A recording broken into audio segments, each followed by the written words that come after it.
Good morning, Wichita. Welcome to a Monday edition of In the Zone, the 29th of June. I am Phil Stevenson. He is James Guerin. Good morning, James. Morning, Phil.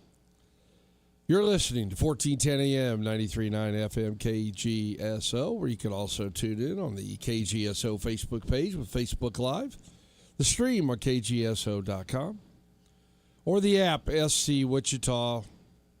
However, whenever, whatever, whoever, we want you to be a part of the show at 316-522-1410. James, how was your weekend? It was all right. Just all right. Just nothing, all right? Nothing exciting, nothing down, just another weekend, Phil. All right, I'm going to give you an idea of what mine was like.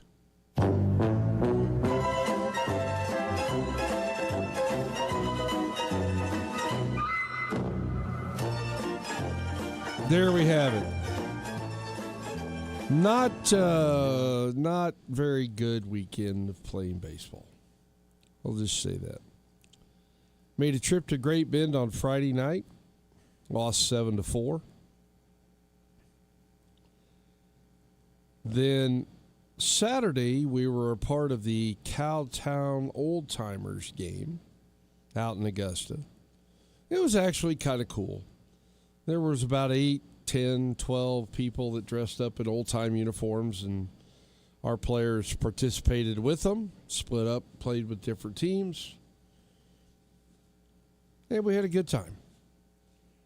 And then yesterday, we drove to Great Bend again, and once again, this is what happened.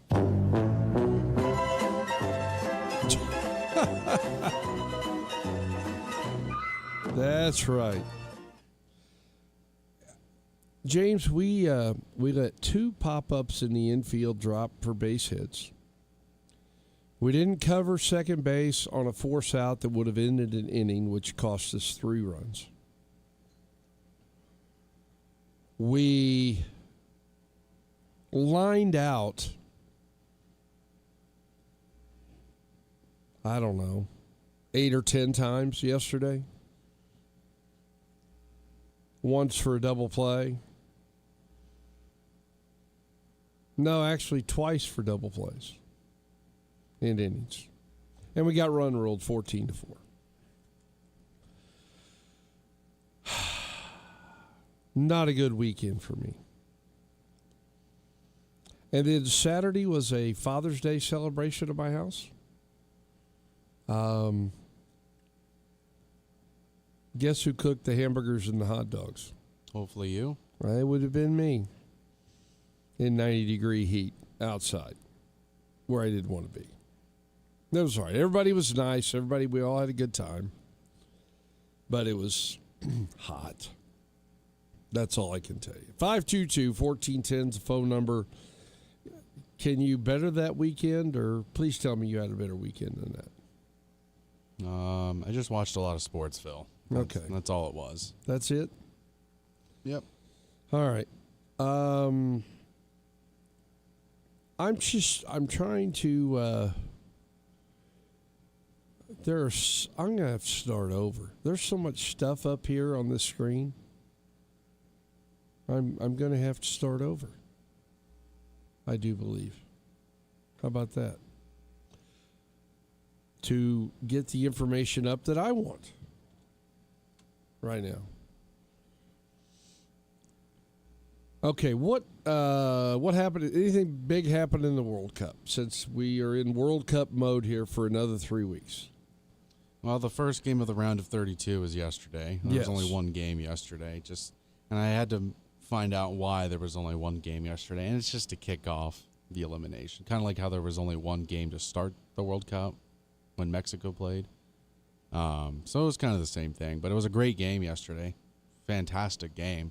Okay. Canada scored in the 93rd minute, just when we thought that it was going to possibly go into extra time and maybe see some penalties after that, but Canada had different plans. They were pushing in those final 10 minutes of that game, just relentless. attack after attack after attack, and South Africa really was just playing to defend, playing to see how long they could last out there defensively before they inevitably gave one in, and they did give up one. But obviously it's sad for South Africa. They're done. I mean, there's no tomorrow. There's no day 5. I mean, this is it. So good job for Canada. They're representing the North American region. And let's go. Now the magnifying glass is on USA. Okay.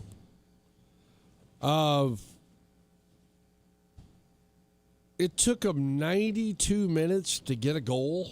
Is that what I'm understanding? 92 minutes for a goal to be scored in this game? Yep. And the guy that scored for Canada, Ustakio? I have no idea. He doesn't sound like a Canadian. Okay, so they move on. Now with their victory, they'll take on the winner of the Netherlands and Morocco. USA does not play till when? Thursday? Wednesday or Thursday? I get confused. It says July 1st. So it's Wednesday. Okay. And they take on Bosnia, another name that I can't. Herzegovina. Bosnia. Okay. Yeah, Bosnia's fine. Okay. That's at Santa Clara Stadium, Levi Stadium in Santa Clara. So, okay. I won't get to see that one either. No, is it Wednesday night? Yeah, I will get to see it. I will be able to watch it. We are favored. We're minus 260. Is that pretty good? That's pretty convincing. Yeah. Okay. With that. All righty. So games today include Brazil and Japan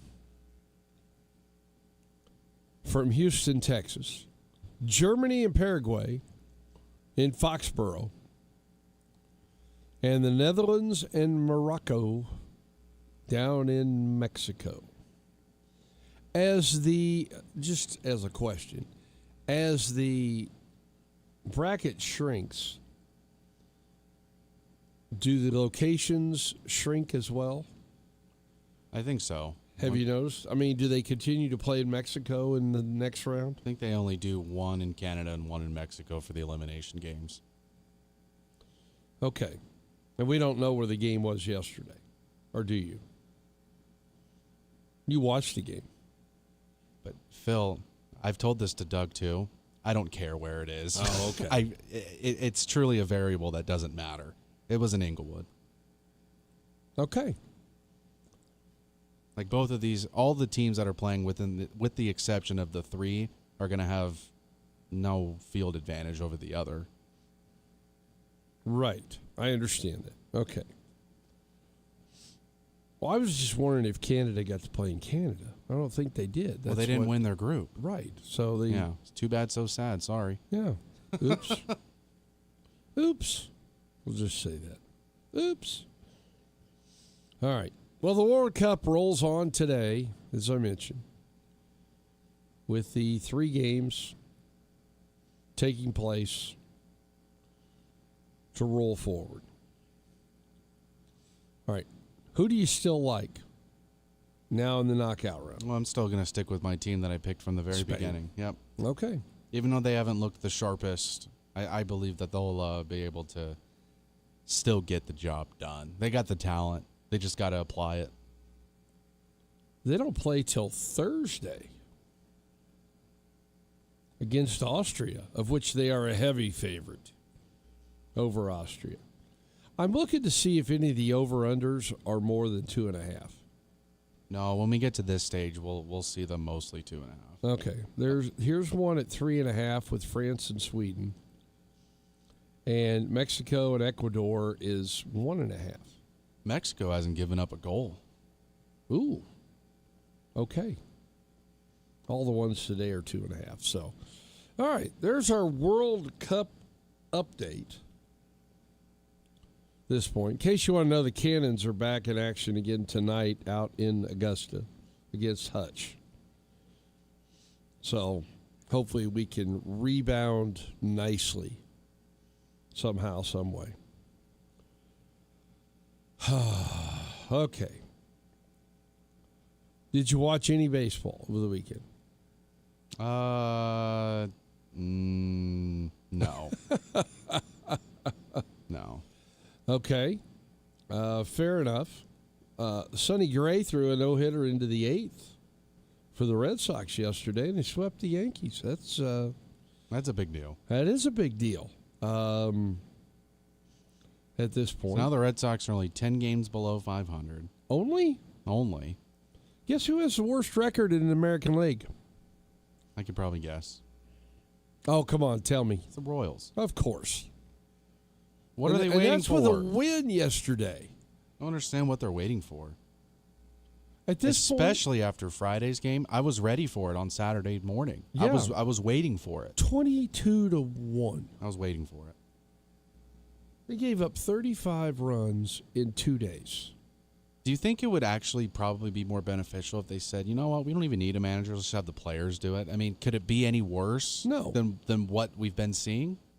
No. Just have a player make the lineup for crying. Have Salvi write the line. He's been there the longest. He gets seniority. Let him write the lineup. He'd probably do a little bit better. I will say this. At this point, there's no need to change the manager. Just play it out. For what? And I mean, really, why make the guy show up and earn the rest of his money? When you have when you're sick, Phil, you don't want to just wait it out. You want to get rid of that thing as soon as you want to get that virus out of your body as soon as you can. Well, they should have done that a month and a half ago. And they didn't. Throat wasn't sore yet. It was just a little tickly. Now it's sore. Now we got to find a way to get rid of it. Oh, it's more than sore. Trust me. They're barely. They're on life support, is what they are at the moment. And they should have got rid of the guy a month and a half ago. They didn't. Now there's no reason to. So I don't know. I'm just.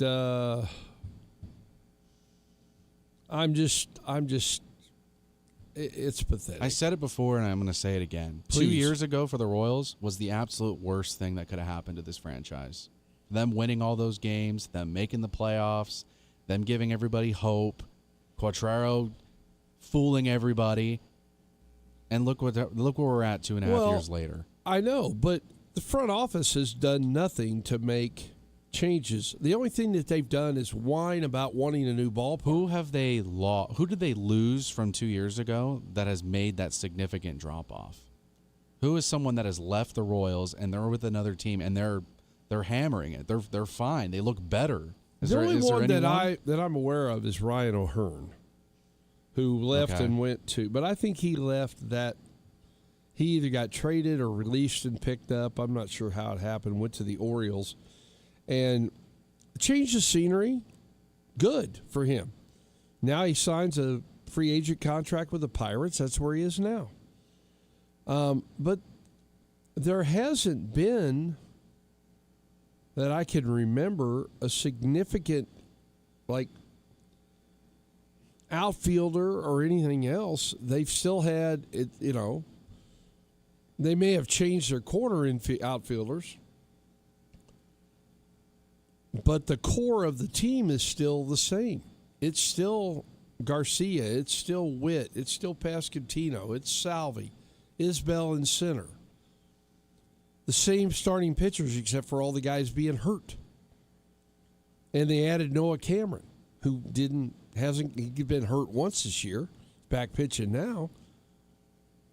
But other than just being 3 years older at this point for everybody. I don't remember who the corner outfielders were. I think Benintendi might have been one of them, who's now with the White Sox. It says here Melendez had played the most and left. And he was terrible. And then Renfroe was in right. And he wasn't very good. And they still won with those guys. And then Massey was at second. Yeah.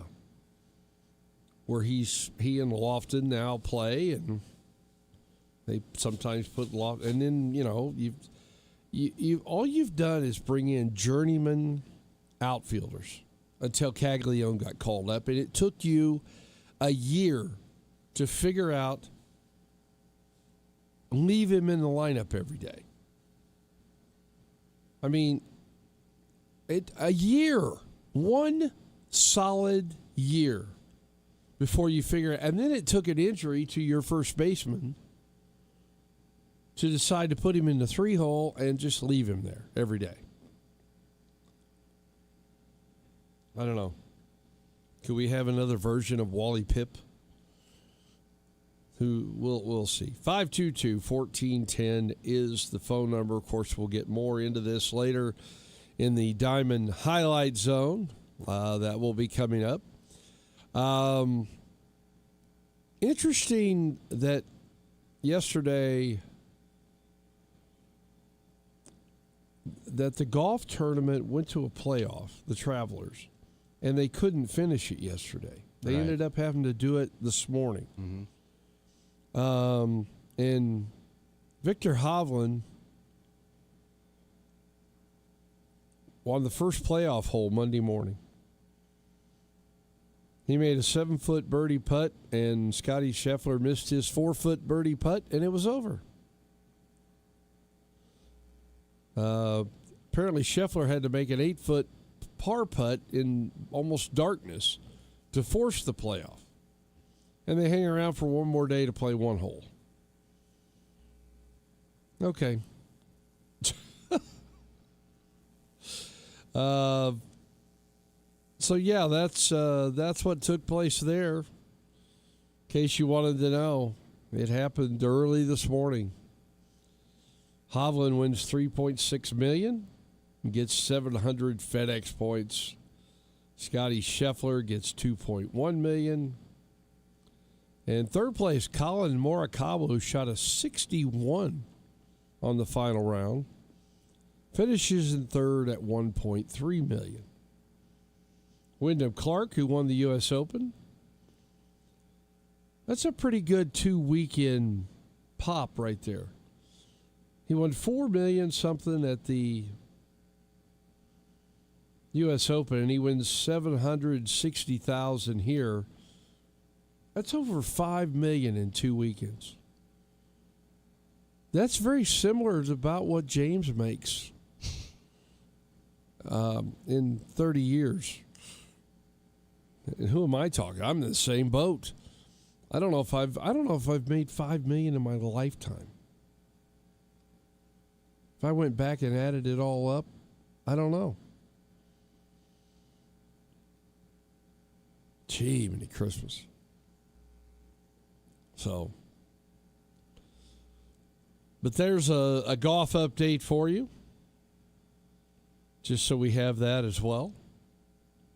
Get that taken care of. Any other chatter out there that we're missing out on, or I'm missing out on, for being kind of away from the television for the entire weekend?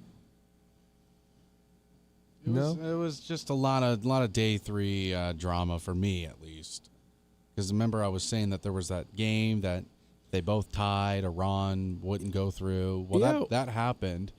But there was actually 2 goals scored in extra time in that game. I believe one was in the 92nd minute and the other one was in the 95th or the 96th minute. I can't remember. Was this? It was Algeria and Austria. I think. 3-3 tie. Yeah, both were scored 3 minutes in extra time. Algeria scored, and then Austria scored 6 minutes in extra time. So 3 minutes later. But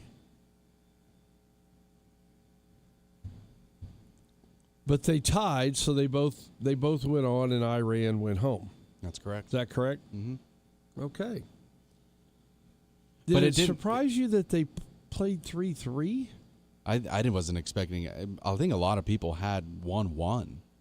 I think the odds for it to tie were actually better than either side to win. Right. So they knew something was going to be up with this game, and a tie I think was perfect because and it wasn't like the defense had a breakdown or the lack of focus, and then Austria scored that late goal. I mean, it was a high effort goal. So I mean, they just wanted it in that moment, and I'm not sure if Austria would have lost if they would have gone home. I want to say yes, because with the draw it actually put them through. So I want to say that goal actually saved their chances. Okay. And that's why they're still alive. Devin says FIFA was amazing and had been amazing, and he was at that game. Oh, was he in Kansas City? Yeah. God, he spent that much money on it? Devin. I don't know. Hopefully you know someone. Did somebody give you tickets? Or Those tickets were not cheap. They were like $500-$600. Attendance was 69,000. See, that's just Saturday afternoon. I don't know why Heat we were Bowl. there were so many articles 2-3 weeks ago about attendance may be an issue. The attendance may not be full. Like there might be unsold tickets left. Why were all those stories coming out when every game here in the USA has been damn near 65,000-70,000 people? I know. I mean, what? That's a bad journalism. You make me look bad because that's what I was going off of. Canada in SoFi against South Africa drew 69,000 people there too. Yesterday as the lone game played. It's very hard for me to wrap my head around that fans not of those teams would pay those premium to just watch that game. Like I don't understand. I'm not on board. I really don't understand it.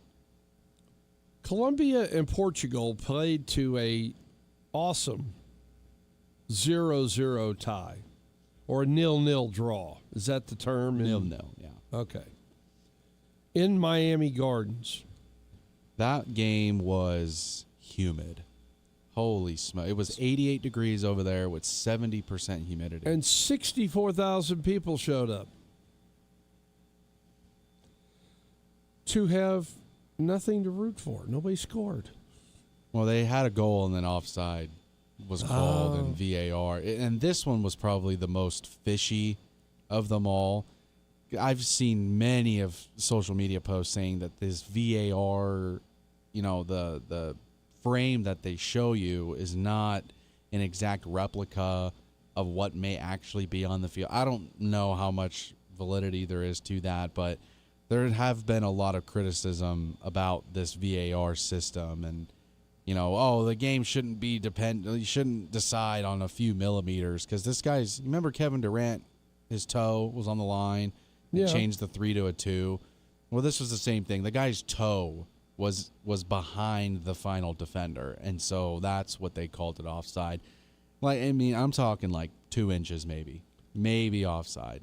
But at the end of the day, that's offside. That's a rule. If your skate, or what is it in hockey? If you have to have some part of your body still touching the blue line. Right. So if the back of your skate is the furthest part of your body and it's beyond that blue line, doesn't matter, you're beyond the blue line. Right. So I mean, that's why they say baseball is a game of inches. I mean, all sports really come down to millimeters and inches and small measurements. That's why in hockey you see so many guys toe drag the way they do to try to keep kind of like drag their leg behind. Yeah, and to try to keep any part of the skate on side. Let's go check in on the Maximum Outdoor Equipment Hotline. And there's nobody there. And probably a good thing because we need to take a break. I look up and it's 25 after. Good grief. All right. James will step away. I'll still be here. 522-1410 is the number. I don't know where I'm going next.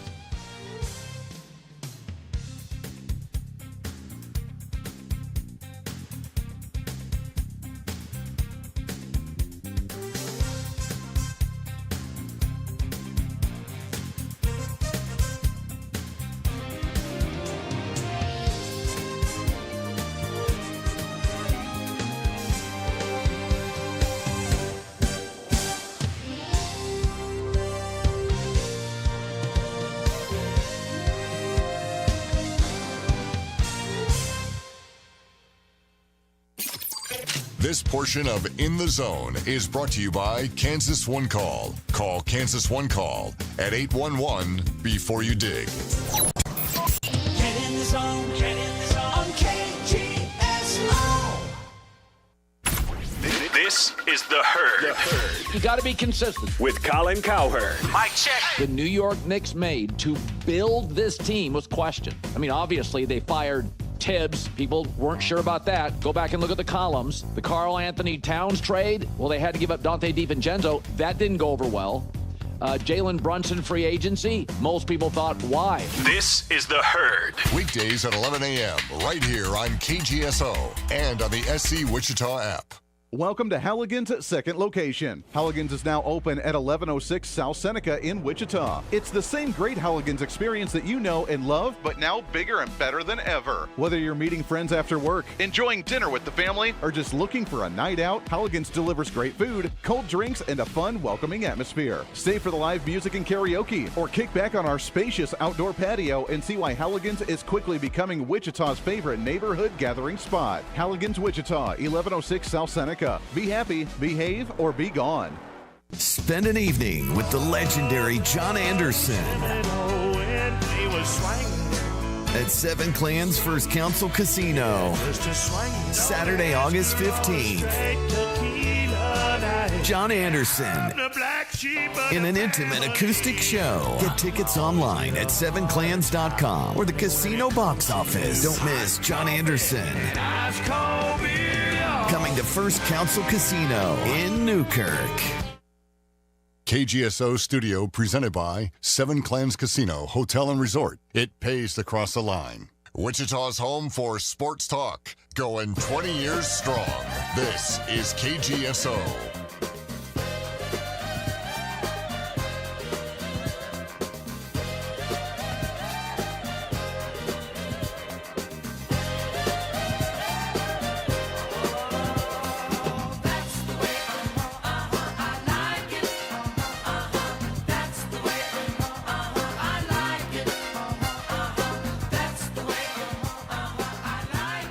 Welcome back.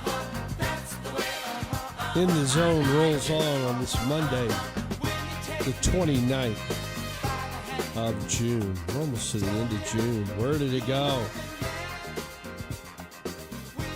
Oh, heavens. 522-1410 is the phone number. A little KC and the Sunshine Band could do that. Some sad news to report.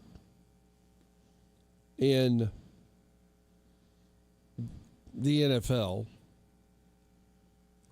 I want to thank Buddy Leon, who sent this to me, and then I'm finding out more information. Ex-Titans Cardinals running back Chris Johnson, at the age of 39,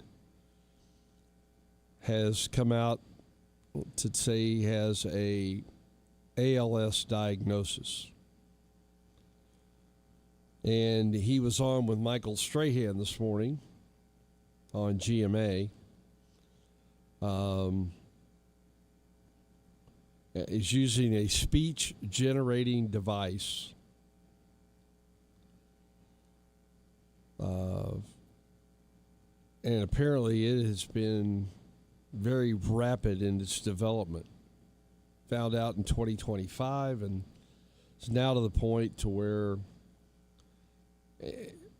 it's interesting that using a speech-generating device based on recordings of his voice.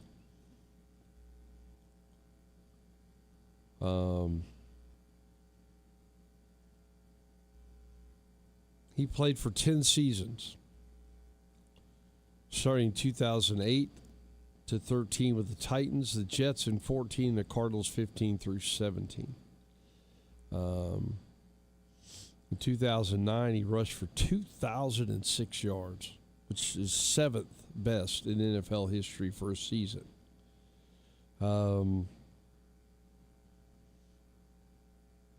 And just detail-wise, ALS is a progressive disease that attacks the nerve cells that control muscles throughout the body. It's commonly known as Lou Gehrig's disease. and there's still no known cure for this. Can you believe that? Almost 100 years, and we don't have a cure for this or have an idea what causes this.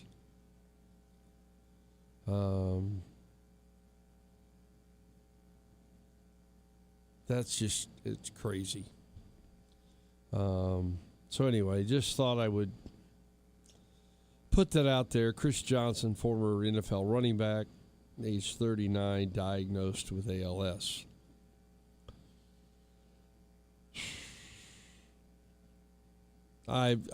There's other NFL stuff. This is kind of interesting.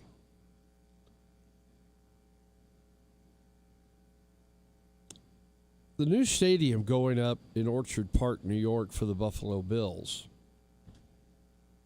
which is still going to be known now as Highmark Stadium, will not have anything honoring O.J. Simpson. Well, it's a new stadium.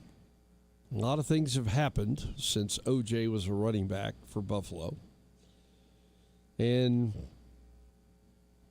I'm sure there'll be some people that will clamor for that.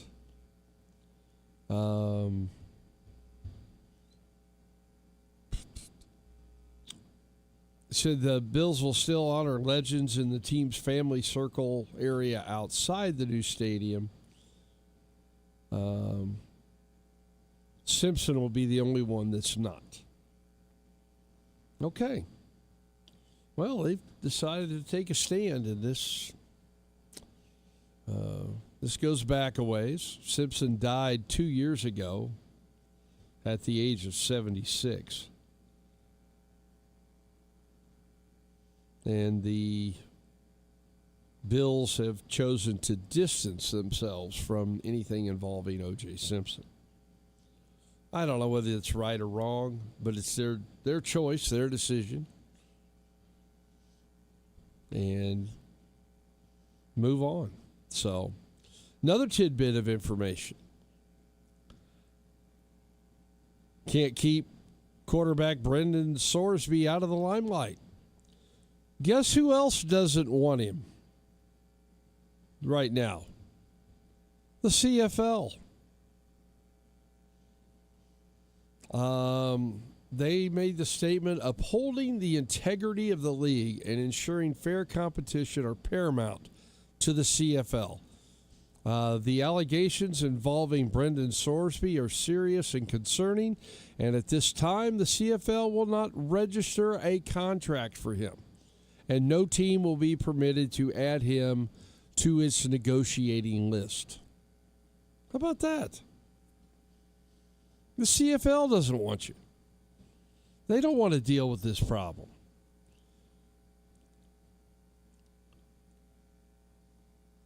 And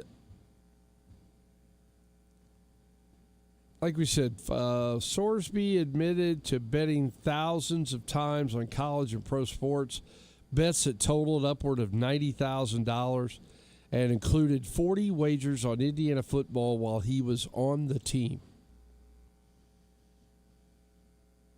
Sorsby's attorney, Jeffrey Kessler, said that the NFL's decision not to hold a supplemental draft was a CBA violation and that they would pursue possible action with the NFLPA.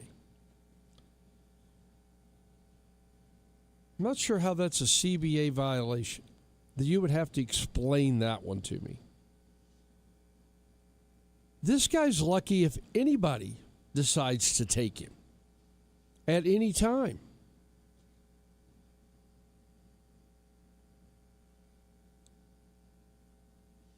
And if you think he's rehabbed,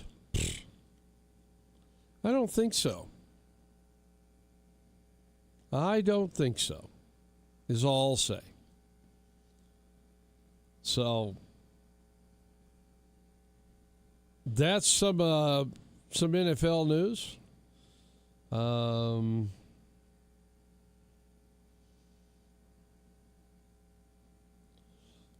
James Harden wants to stay with the Cavaliers. Here's some interesting news. Fred VanVleet, former Shocker,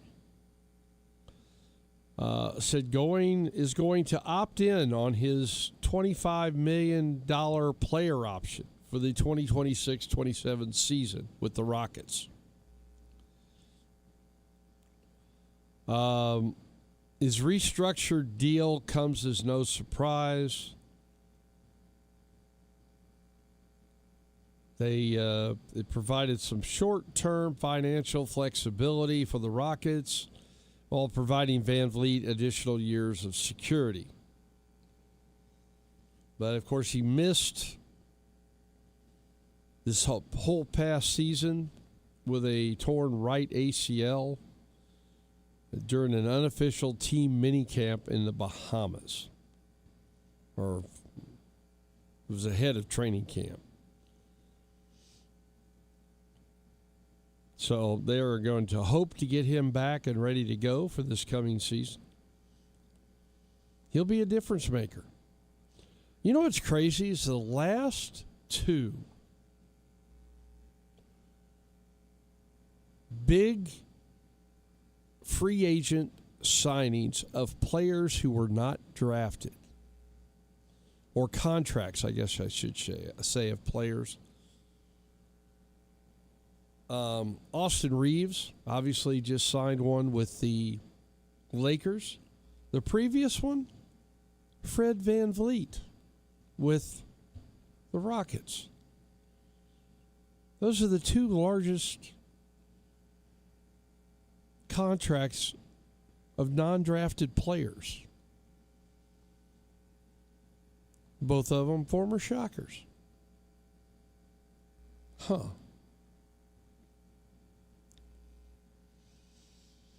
Interesting. Hopefully we can get back to that point somehow, some way. Finding players anymore, I don't know if you can find players that don't have some sort of, information anymore. I listened to a deal last night just driving home after dropping off the Vans at Enterprise. A guy talking about promoting high school players for colleges, of doing videos and stuff, and boy, was he really tooting his own horn. And, of course, so was the talking head on the radio as well. This was on the college sports station of Sirius Radio that I was listening to. And just this guy was just talking about how he finds people that contact him who aren't getting offers, and he was talking about the last three guys that he got deals for at schools. And I'm thinking to myself, I wonder if he's going to mention any of the ones he didn't get deals for or scholarships for. Just curious. If you're going to toot your own horn about the positives, you need to have information about the negatives as well. Just because you should with that. Okay. I'm going to take a break.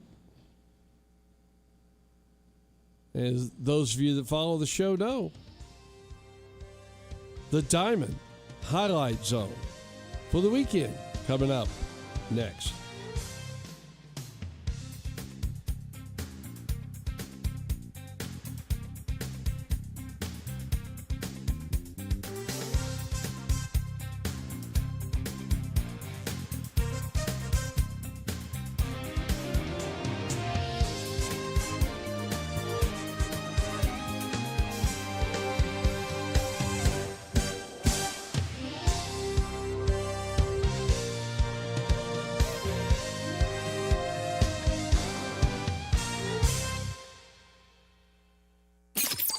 This portion of In the Zone is brought to you by Kansas One Call. Call Kansas One Call at 811 before you dig. Get in the zone, on KGSO. This is Stu Gatz and Company live. The audience wants this. You're listening to Stu Gatz and Company live. Every game felt like you had a comeback, right? Yes. Every game you felt like the underdog at the start and then through the first quarter, and then you came back anyway. That's got to make it feel like doubly amazing if you're a true Knicks fan like yourself, Stu. Yeah, I'm not certain the Spurs shouldn't have won the series in 4. Stu Gatz and Company live is right here. Weekdays at 2 p.m. on KGSO and on the SC Wichita app. What is energy independence? I'm Warren Martin, and this is Fueling Kansas with Kansas Strong. America celebrates 250 years of independence this week, which has me asking, what is energy independence? For many, it means we are not dependent on any other nation for our energy needs. However, the reality is not that simple. The U.S. has been a net total energy exporter since 2019. We produce more energy than we consume. However, we still import a lot of energy. Petroleum products accounted for 67% of overall energy imports in 2024. Two primary reasons drive these imports. Often it is cheaper to import petroleum products than it is to ship them around the nation. And second, many of our refineries are dependent on different grades of crude oil than those produced in the United States. Energy independence is not isolation from the world market, but rather it is achieving a high level of energy security, using our vast domestic supply to remain resilient to geopolitical disruptions. This is Fueling Kansas. Find out more and get the facts at kansasstrong.com. Sunshine and savings are here all summer long at Midwest Kia. Happening now. Get an additional $750 off select new Kias during the Summer Sticker Sales Event. That's on top of current specials and rebates. And with summer road trips on the horizon, now's the perfect time to upgrade to the 2027 Kia Telluride Hybrid and get up to 35 miles per gallon. Nothing says family-friendly like spacious 3-row seating and fewer stops at the gas station. Looking for something else? We've got you covered. Explore hundreds of other vehicles ready to drive home today. From the sleek and sporty K5 to the adventure-ready Sportage, there's a Kia for every lifestyle. And summer savings to go right along with it. Plus, every new Kia comes with that unbeatable 10-year, 100,000-mile limited powertrain warranty. Visit MidwestKia.com. And remember, We want to see ya in a Midwest Kia. actual gas mileage may vary. With approved credit, see dealer for details. Warranties a limited powertrain warranty. 20 years of sports talk, and we're still not done. This is Wichita's sports station, KGSO.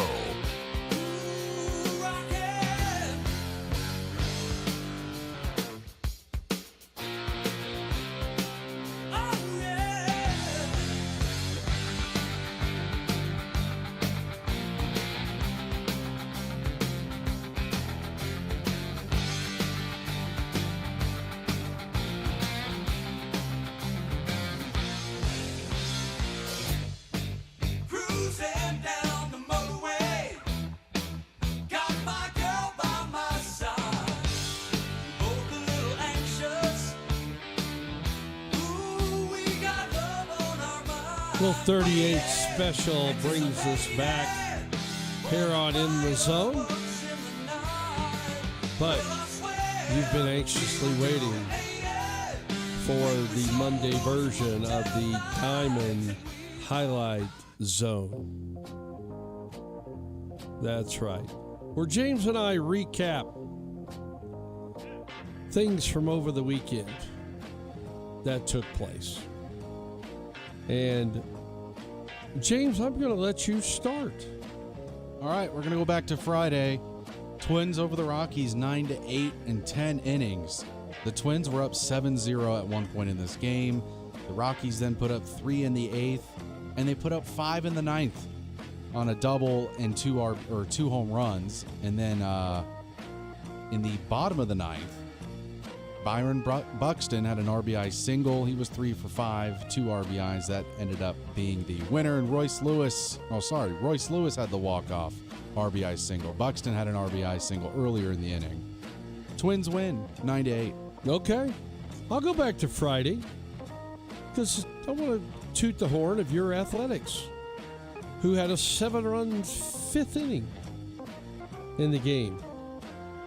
That included No home runs. How about that? 7 runs without any dingers with that. Langoliers had 2 hits. Kurtz had 2 hits. Bolte had 2 hits. Good grief. There was plenty going on there. And you got some pitching. JT Ginn, 6 innings, 8 hits, 3 runs, 1 walk, 5 Ks, and your bullpen gave up no runs. Good job. How about that? You did your job. The Athletics knock off the Angels 9-3. All right, to Saturday, Nationals over the Orioles 4-3. The Orioles were down 3-1 entering the 8th inning. Pete Alonso had an RBI double. Samuel Basallo, he had an RBI single. And then Dalen Lyle in the top of the 10th inning, he had an RBI single, which was the go-ahead winner. And Foster Griffin, 7 innings pitched, 9 Ks, 3 hits, 1 run, and 3 walks. Nationals win in extras 4-3. All right. I got to go back out to the West Coast on Saturday, where the Dodgers, after losing the night before to the Padres, they weren't happy about it. So they put up 9 in the 6th of a game that was tied 1-1, 4 more in the 8th, and put out 17 hits as the Dodgers hammered the Padres 15-3. Mookie Betts had a home run, 3-run home run. Tucker hit a home run. Rushing hit a home run. Tucker drove in 4 runs in the game with his 3 hits. Edman had 3 RBIs with a couple of hits. Ohtani, 2 hits and scored 2 runs. Dodgers got a little pitching from Yamamoto. 6 innings, 5 hits, 2 runs, 4 Ks. Moves to 8-5 on the season. The Dodgers hammer the Padres 15-3. I didn't tell you which Dodger game I had, but that was the one. I got a new one. It's fine. Oh, wait. That was... I thought that you were on Sunday. Well, I mean, eventually I was going to... That was the wild card. It's fine. I got another one. I'm sorry. But from Sunday, Guardians over the Mariners 6-5. The Guardians were down 4-1 entering the 8th inning. Daniel Schneemann with an RBI single in a pinch hit. He was 2 for 2. Chase DeLauder, he had an RBI single. He was 2 for 5. And then Rhys Hoskins had a 2 RBI single in a pinch hit. He was also 2 for 2. There were 25 total hits in this game, 16 total Ks. The Guardians take down the Mariners yesterday. Okay. I'll pick a game that actually has some pitching in it. How about that? On Sunday, the Cardinals beat the Marlins 2-1. Scored 2 runs in the second, gave up 1 run in the 5th, and got a quality pitching outing, only being 5 innings from Kyle Leahy. He goes 5 innings, 2 hits, 1 run, 3 walks, 5 Ks, gets the W. 4 Cardinal relievers give up 2 hits over the final 4 innings. With, this is kind of interesting, Riley O'Brien picked up his 20th save of the year for the Cardinals. And Tyler Phillips was the unlucky loser in this game. 7 1/3, 6 hits, 2 runs. It takes the loss. And the only runs in the game, I don't even know this guy's first name, Brian Torres for the Cardinals, left fielder. Hit a 2-run home run in the second inning. Cardinals went 2-1 on Sunday. And then my miscellaneous game, it was the Dodgers 15-3. Sorry. No, it's fine. I'm sorry. I found another one that was actually better. Okay, The Reds over the Pirates 9-7. This was a back-and-forth game. The Pirates actually were trailing 6-4 going in the 7th. And then there was a sac fly, then a single, and then they hit a home run in the 8th inning. And so they actually took the lead 7-6 going into the 9th inning.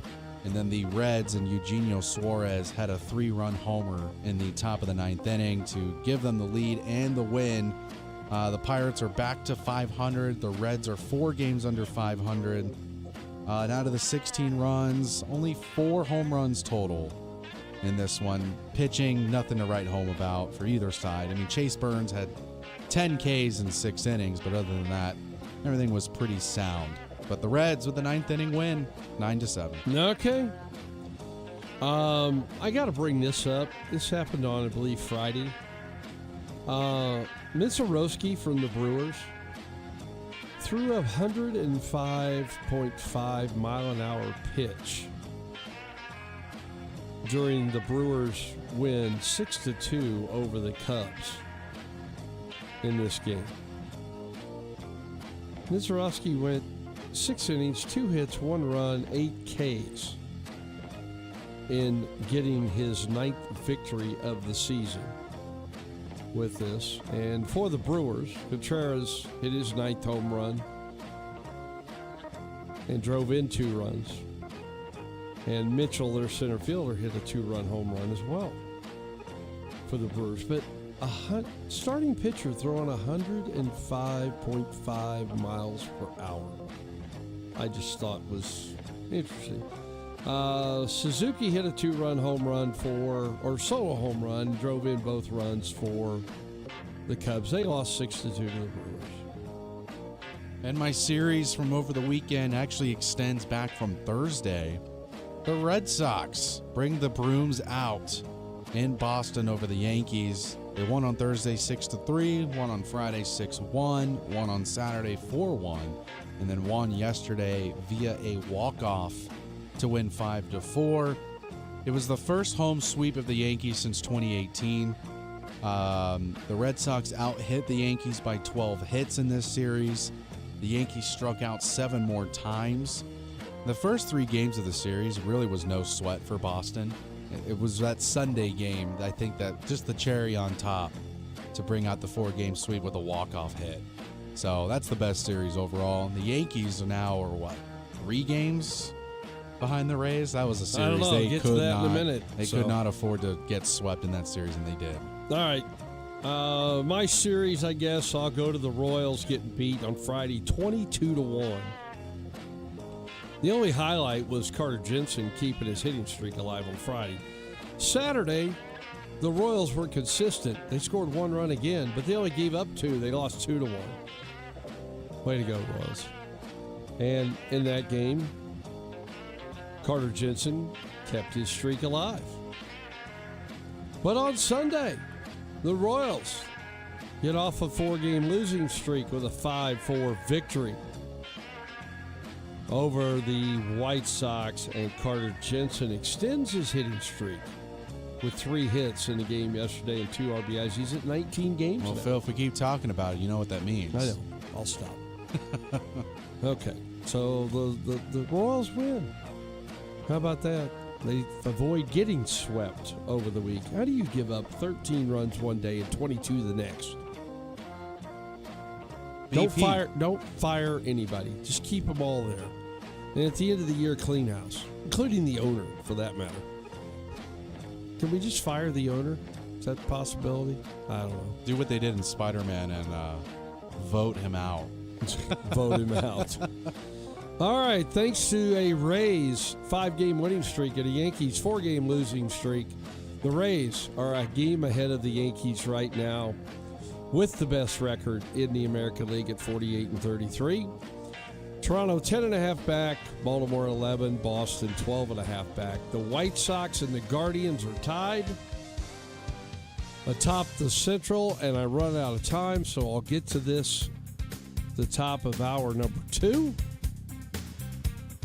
as we give you more information. We could go over our We need picks. to do that too. Halfway Yeah. point. Absolutely. All right. Stay with us. Another hour of this intelligent sports talk show right here on KGSO.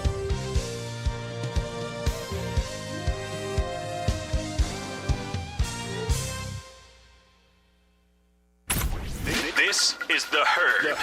You got to be consistent. With Colin Cowherd. Mic check. People forget that Michael Jordan, first 3 series in the NBA playoffs, lost all of them.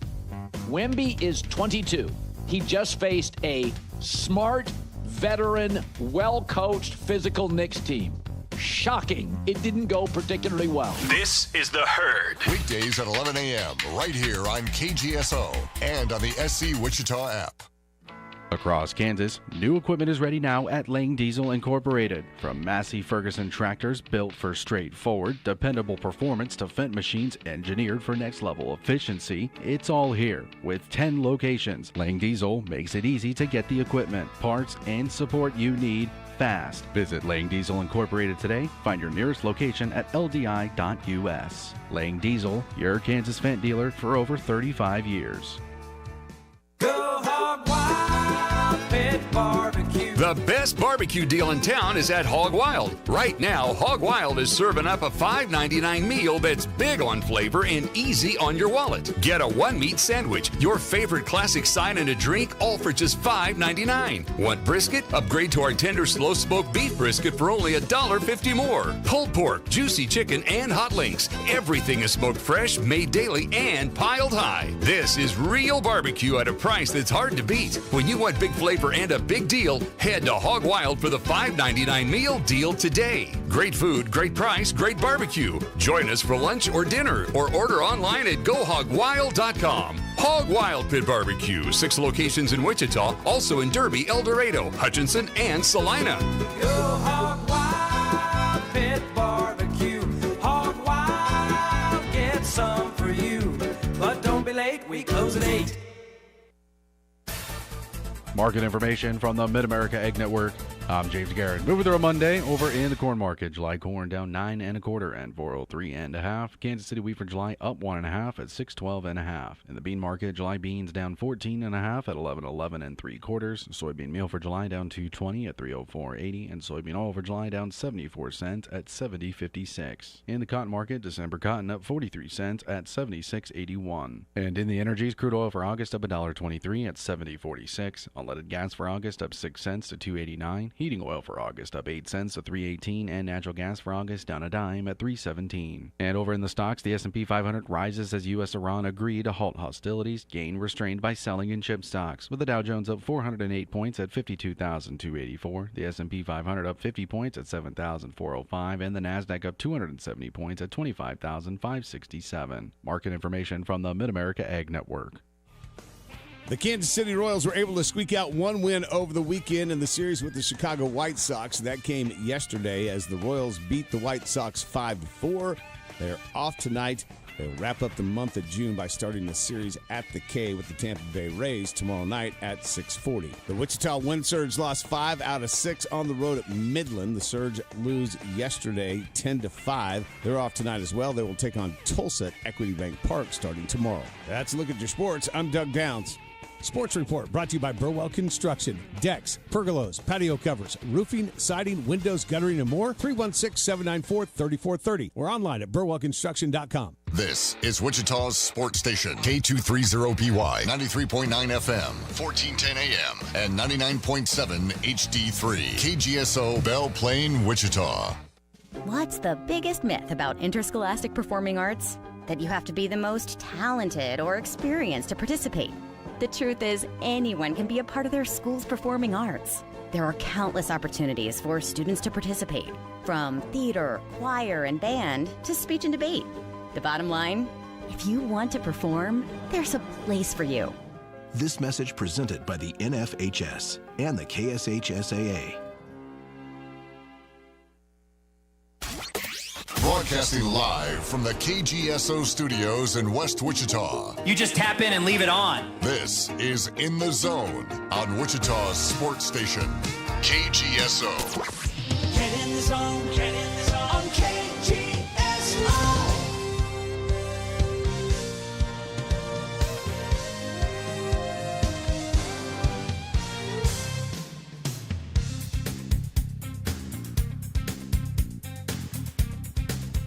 Welcome back.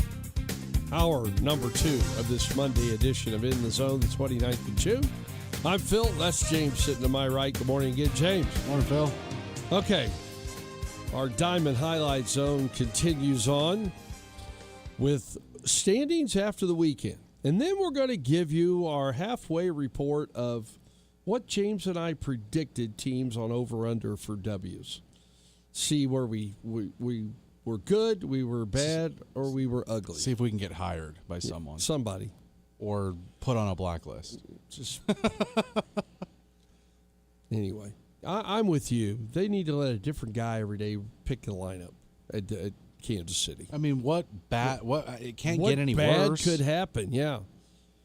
Unless you pitch somebody that shouldn't be pitching. Well, they used Tolbert. He probably shouldn't have used him.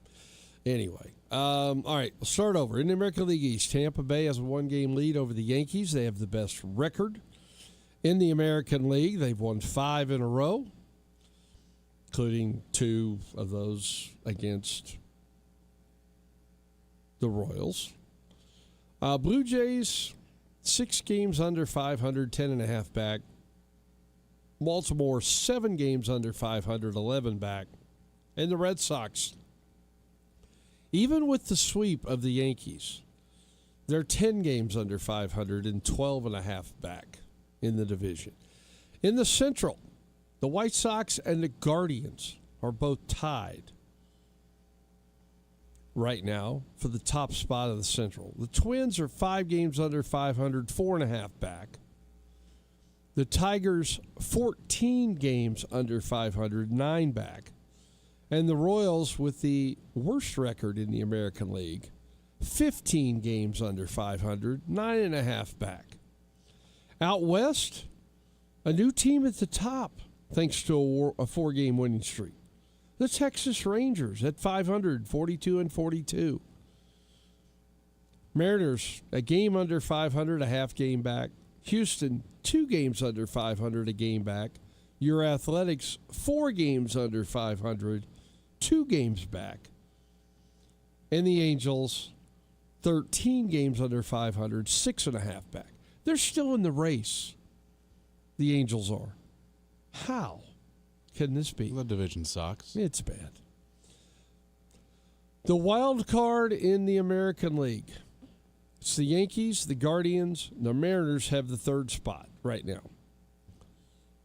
The Royals are still only 7 games out of a wild card spot. That's 2 good weeks of playing baseball that puts you probably back within 1 game of a wild card spot. How crazy is that? Ugh, frustrating. Frustrating with the Royals.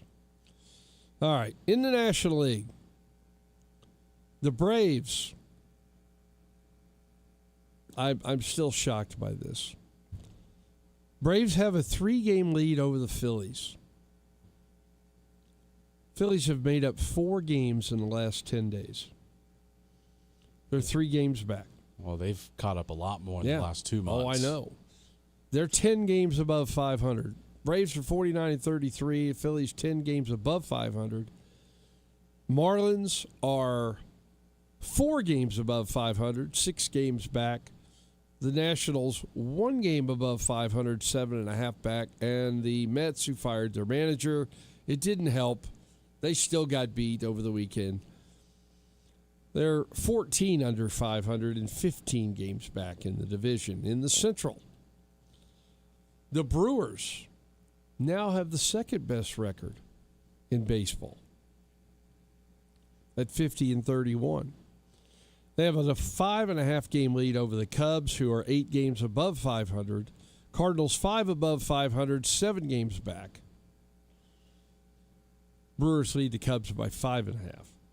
Pittsburgh at 500 is 9.5 back, and the Reds 4 games under 500, 11.5 back. Out west were the Dodgers with the best record in baseball, 54 and 30. Have a 10-game lead over the Padres right now. What was it, 3 weeks ago? Something like that? The Diamondbacks and the Padres were at the top of this division? Not anymore.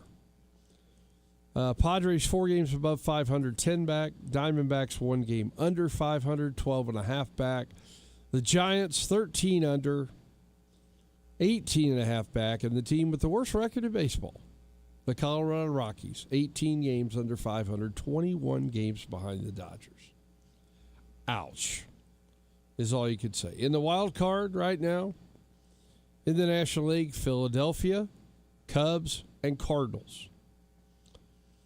With the Padres, Marlins a half game behind, Nationals, Pirates, Diamondbacks, Reds are still in the running, and pretty much out of it are the Giants, Mets, and Rockies at this point. So, James, we made some predictions at the start of the Major League season about over-unders of victories for teams. And you have the paper in front of you. We thought we'd give folks a view at the halfway point of good, bad, or ugly. All right, well, we'll start with the East in the American League. New York with 90.5. You took the over, I took the under. They're sitting at 48. That's doable. That's doable. You took the under, and I took the over. Yeah, it depends how well they do without Judge for the next, 5 weeks that they don't have him? I'm not sure how much longer it's going to be. It's going to be a while. It's going to be a while. Just I'll look just so people know. How about that? Because Aaron Judge went on the 10-day IL back on June 5th. So that's been 3 weeks. He had a stress fracture of his first rib on his right side. He will be sidelined 4 to 6 weeks before being reevaluated. So he's coming upon, I guess. So he'll be reevaluated in probably 2 weeks. Well, it could be as soon as next week. Right. Okay. Before that really depends. They have played pretty well without him until this weekend. Until the Boston series. Yeah.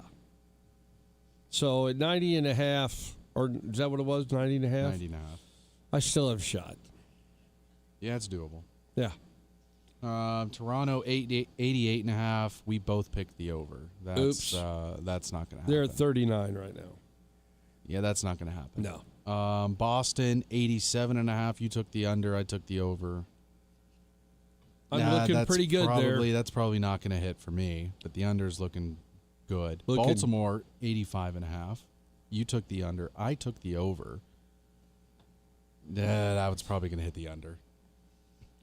Tampa Bay 77.5. Phil, you took the under. I don't think you must have taken the over. I did take the over on this one. And they're at 48. They'll get that within the next 2 months. Probably, yeah. Maybe the next 6 weeks.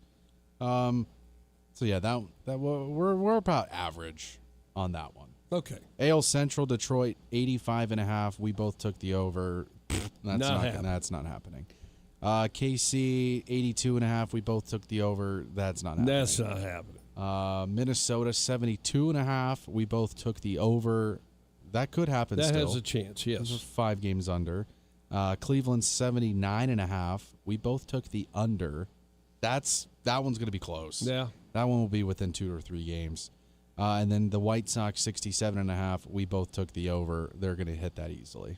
Should, yes. And then in the West, Seattle 89.5. We both took the under. That's looking good. Houston 86.5. We both took the over. If their pitching can figure it out, they have a chance to win more than that. The Rangers 83.5. We both took the over. They're hanging right around 80 right wins. around that mark. Yep. A's 75.5. Phil, you took the under. I took the over. Again, that's going to come down to pitching and late game scenarios. They should already have 10 more wins, but we won't go into that. But they don't. And then the Angels 70.5. We both took the under. That has a really good chance of happening. Yeah.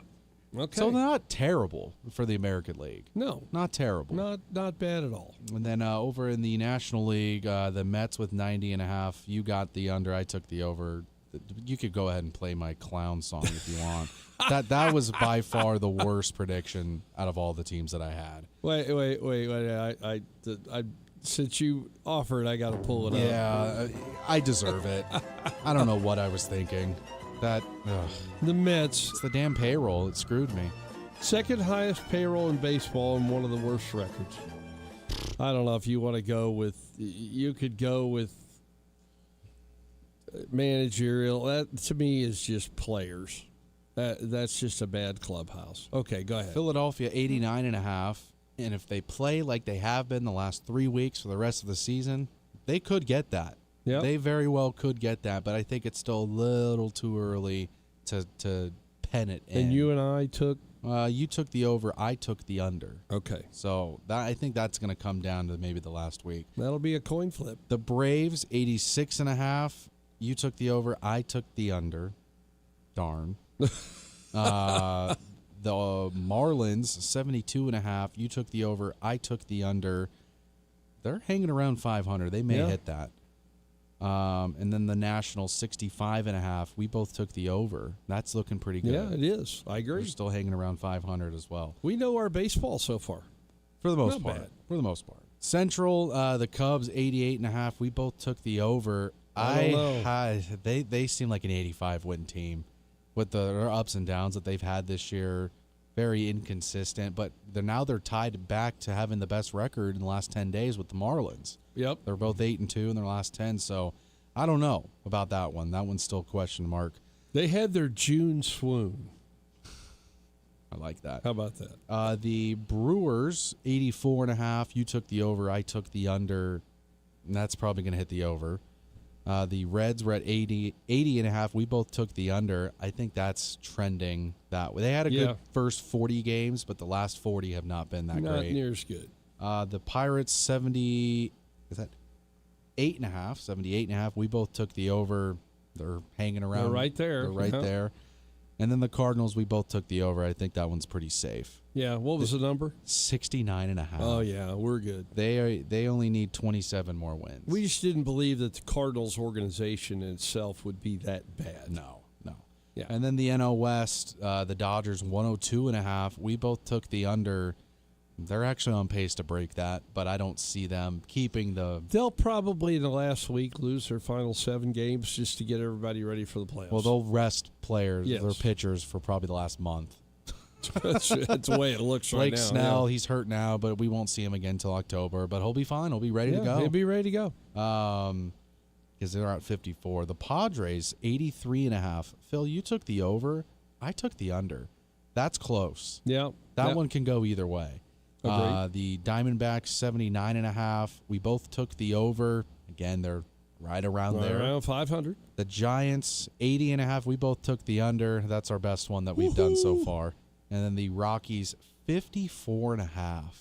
We both took the over. They're going to make that. They need to win 22 more games. Okay, they got. They've played 84 thus far. They've won 33 of them. Which means that they have 78 games left to win 22 games. They should be able to do that. They should be able to do that, yes. So, okay, so we're not looking too shabby, really. No, my worst one is probably the Mets. I'm trying to see which one. Maybe your Royals one is probably the worst one. Royals, great. That was a heart pick. And I got... Something biting you? Something just flew into me. What the hell was that? I don't know. Maybe you're going to have to get up and shake your shirt out. Let's see. What was another bad one? Oh, Tampa Bay for you. Under. Yeah. That was low payroll, though. That's what got you. You said they're not paying anybody. No. But you know what? I should have known better, but I didn't think they'd be this good. Right. I mean, what was the number again? For them, 77.5. And I took the under. Yeah. Yeah, see, I should have known better with their farm system that they would have some people coming from out of nowhere and do something for them with their payroll. And you know what's crazy is that their pitching has probably been the biggest surprise. Wouldn't you agree thus far? Yeah, the offense is what's lacking. They have, I know the run differential in the American League isn't the greatest from top to bottom because the Yankees are running away with run differential in the American League at this point, but the Rays are second with 24. Second in the American League, and you have a plus 24 run differential. Yeah, it's not been good in the American League. It's been good pitching for the Rays, but the bats, they've been average. Yeah. They haven't been bad. They're 8th overall pitching ERA at 3.78. The Yankees are the best. Brewers are second, tied with the Braves. Dodgers 4th.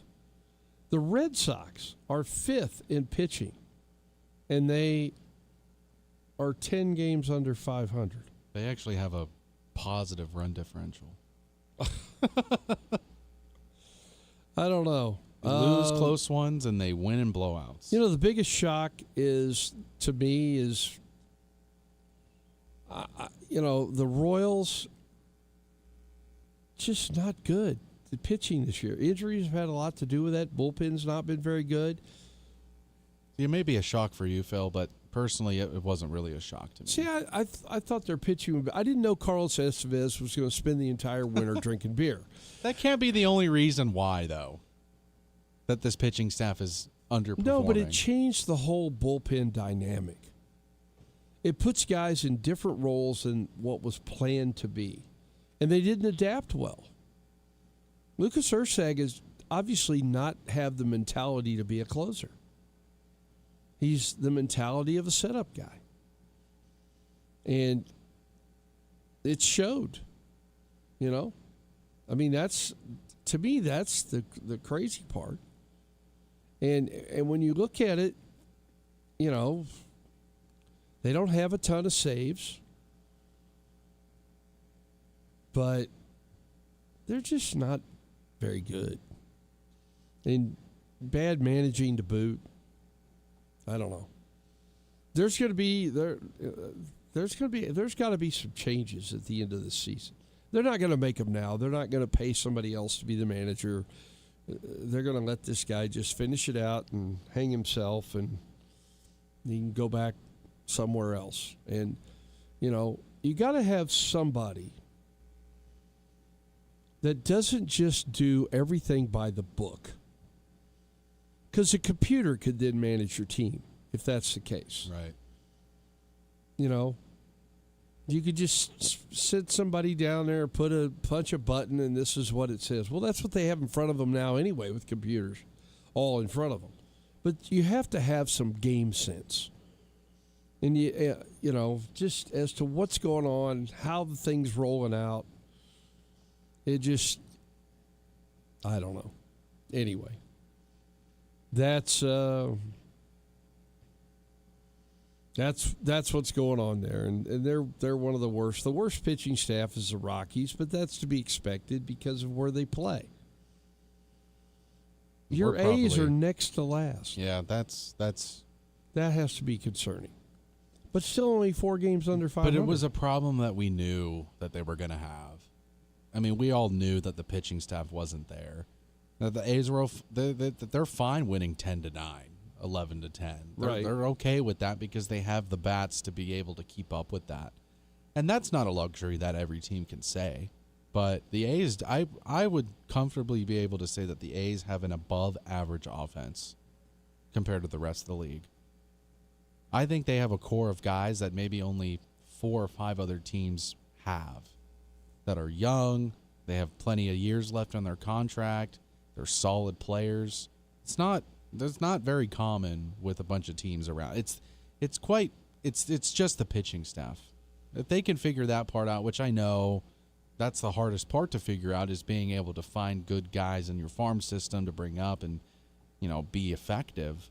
And they had someone. I know we've been over this many times. They've had someone to do that, but for some reason they didn't feel like he was worth it, which I don't understand why you would think that, but they must really have the belief in their farm guys that they brought in for that trade, and they're just going to have to eat the bullets until those guys blossom and get to where they need to be. Okay. 4 teams are in the bottom 6 of ERA that are in a playoff hunt. Washington, Houston, Minnesota, and your Athletics.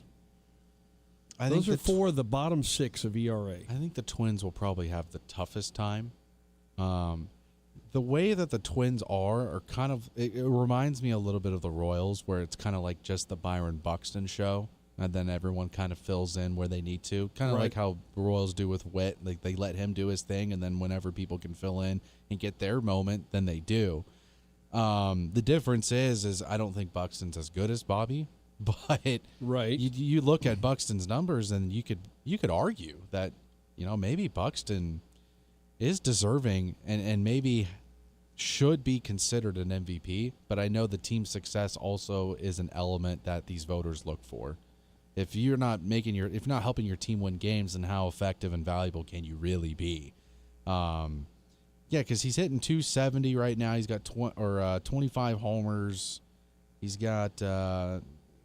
The RBI count's a little bit low, but I want to say I think he's a leadoff guy, if I'm not mistaken. Who's that? Buxton? Buxton. Yes, he is. So he doesn't get the same base runners as the 2, 3, 4 guys would. But I mean, he's every day he's in the headlines. He's hitting for average. He's hitting for power. I mean, he's kind of like Mr. Do-It-All for them.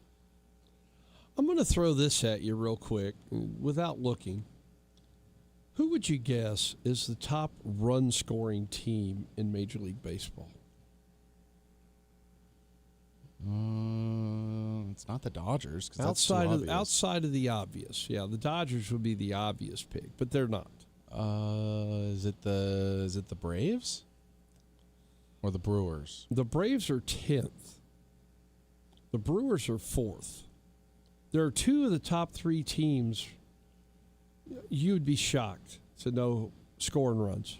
Is it the White Sox? Nope. I was going to say maybe that weekend pushed them over. Maybe. The top run-scoring team in Major League Baseball is the Washington Nationals.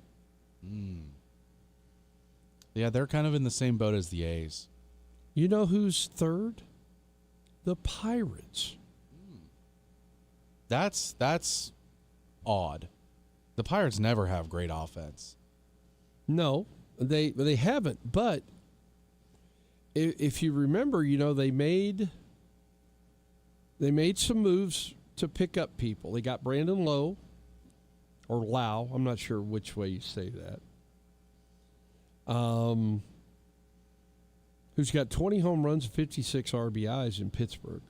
Brian Reynolds has had a resurgence offensively. Remember I talked about, well, maybe you weren't here then, I was clamoring about the Royals getting him because Pirates were struggling. They were looking to move that contract. I thought the guy would eventually hit. He's hitting 286, 11 home runs, 52 RBIs. Ryan O'Hearn, former Royal cast-off, sitting 286, 13 home runs, 50 RBIs.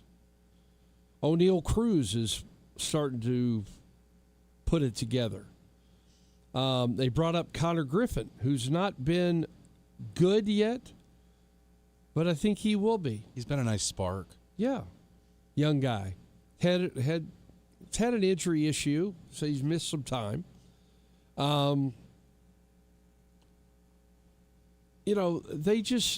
You look all the way through this, you're going, okay, they're putting it together offensively.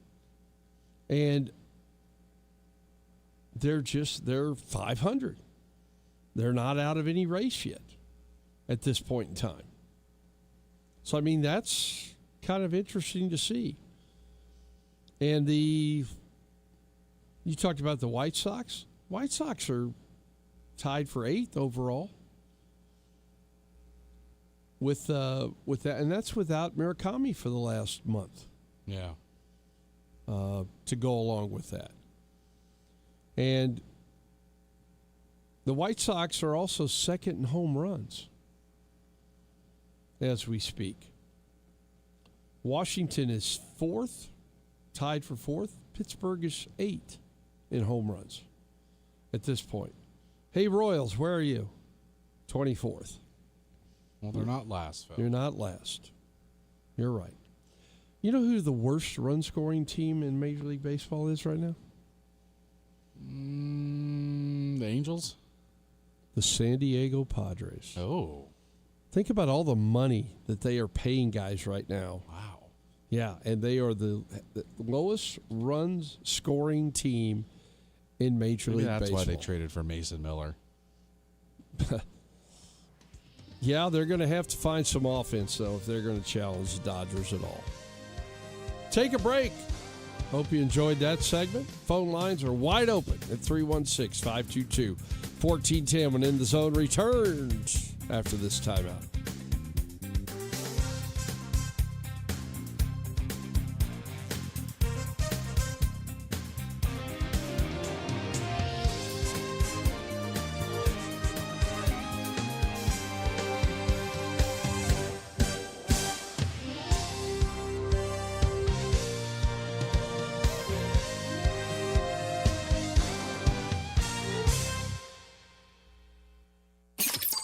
This portion of In the Zone is brought to you by Kansas One Call. Call Kansas One Call at 811 before you dig. Get in the zone, on KGSO.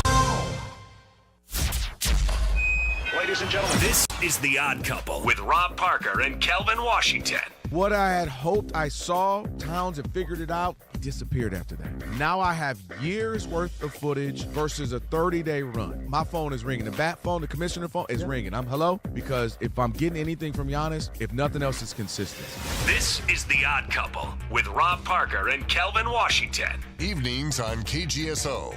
And find KGSO on the SC Wichita app. Looking for a new-to-you ride? For over 70 years, customers have trusted Rusty Egg Ford with quality vehicles and exceptional service. We have 500 used cars available with 150 Ford Blue Advantage certified. From fuel-efficient cars to tough trucks and versatile SUVs, you'll find quality, value, and selection all in one place. That's peace of mind with every mile. Buy with confidence at Rusty Egg Ford. Visit rustyeggford.com. Family owned and simply the best place to buy. See dealer for details.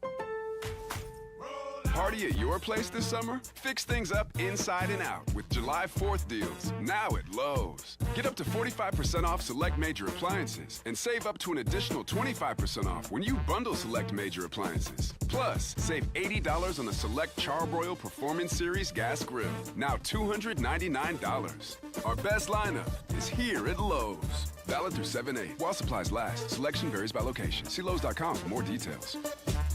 Taco Tico, it's all about the taste. Right now, one of the 7 area Taco Tico locations, you can get the 10-pack of tasty Taco Tico tacos for just $10.99. It's all about the taste. Filled with the specially seasoned taco meat and stuffed with lettuce, tomato, cheese, your choice of sauce, all in a freshly made corn shell. Sounds good, right? It's a 10-pack of tacos for just $10.99.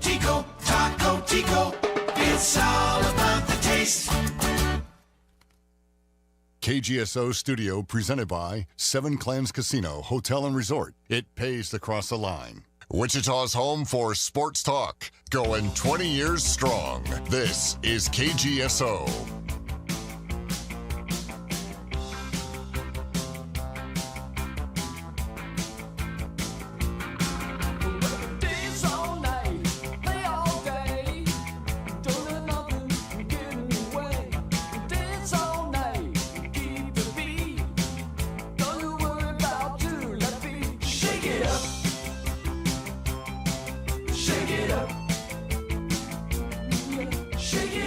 Welcome back.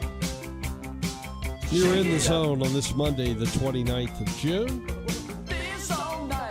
Phone lines are open at 316-522-1410.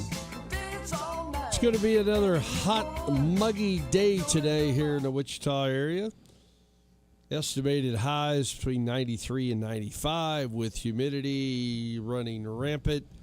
So try to stay dry and cool somewhere if you can. All right, I'll give you an update here real quick on the Jayhawk Summer Collegiate League. Great Bend with 2 wins over us over the weekend now leads the league at 12-4. Derby is 11-4. Junction City and Hutch are both tied at 12-6 for third place. Hayesville's in fourth at 9-4. A lot of teams are missing games. We're missing one, and we've still played the most. We're 9-10 right now. Newton at 5-13, the Phenoms at 4-14, and Kingman at 2-15 to round out league standings in the Jayhawks Summer Collegiate League. We got a lot of work to do. I figured we had to get to 19 or 20 W's. Well, we got 13 games left. We need to win at least 10 of them to have any chance finishing the top 3. That's kind of the way I see it at the moment. 522-1410 is the phone number. I haven't really been keeping up with this, but it's something that was talked about at my house that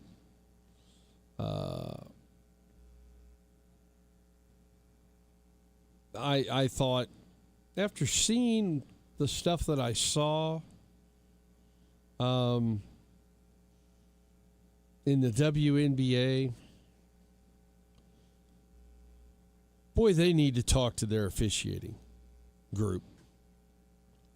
The WNBA came down and fined and suspended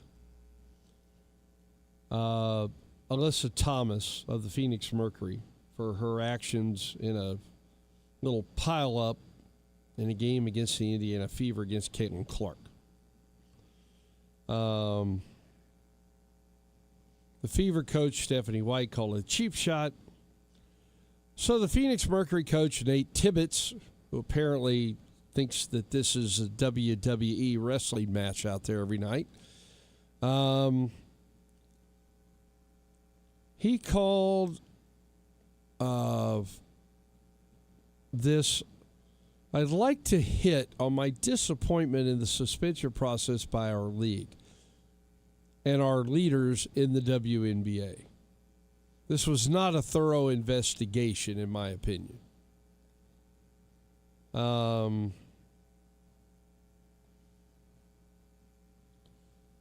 I'm sorry, this was a cheap shot. This should have been a multiple game suspension and multiple thousands of dollars, not $1,000 in one game. WNBA has a problem. And they eventually here are going to start losing audience the way it's going right now. Is really all I could tell you. Because there's just a lot of stuff you don't want to watch in basketball going on at this point in time. And the Phoenix Mercury aren't very good. They're 7-13. Maybe that's part of the problem. You're a bad coach, Nate. If you look at the standings right now, there are 15 teams in the WNBA. They look to add one or two more here soon. You are 4.5 games out of a playoff spot, 3 games out of a playoff spot. Right now, Phoenix Mercury are. You're bad. Maybe you need to look in-house at what's going on there, Nate, with all this. You know, there are the 8 teams that will qualify for the playoffs. They're about halfway through their regular season. But I don't know. There have been a lot of people speaking out against what happened, and that the WNBA has just kind of turned a blind eye to some of the things going on with Caitlin Clark, as have the officials. Now, am I going to tell you she's an angel? Absolutely not. She's mouthy. The officials let her get away sometimes with talking too much. But in turn, and maybe it's because that's what they show on the 4-letter network with highlights, that there are a lot of cheap shots aimed at her. And that's fine, I guess. You don't like her and you want to take your cheap shot, fine. Start taking money out of these people's pockets.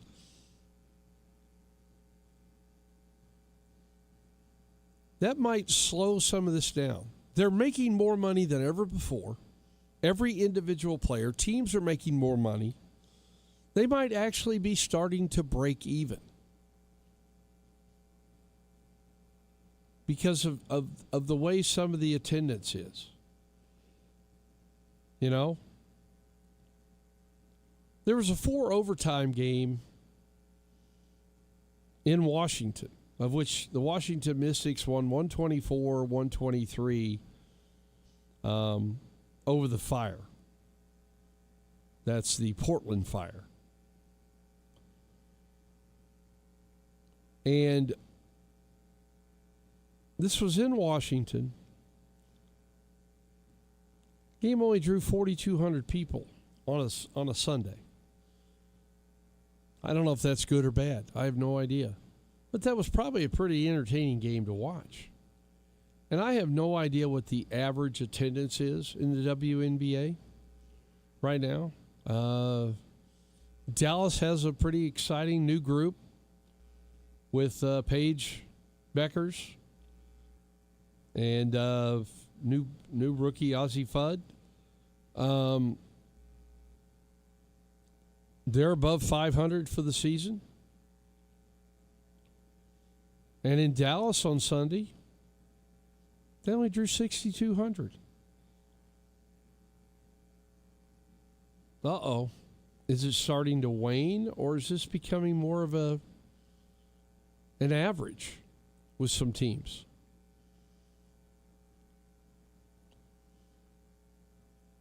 You know, in Chicago, they had one of the better teams in the league. Las Vegas, they had 11,000. That's pretty good. You know, the final game that I looked at on Sunday was the New York Liberty, who for some reason couldn't score against Golden State. But both teams are above 500. 18,000 people showed up. Okay, so this league is drawing fans.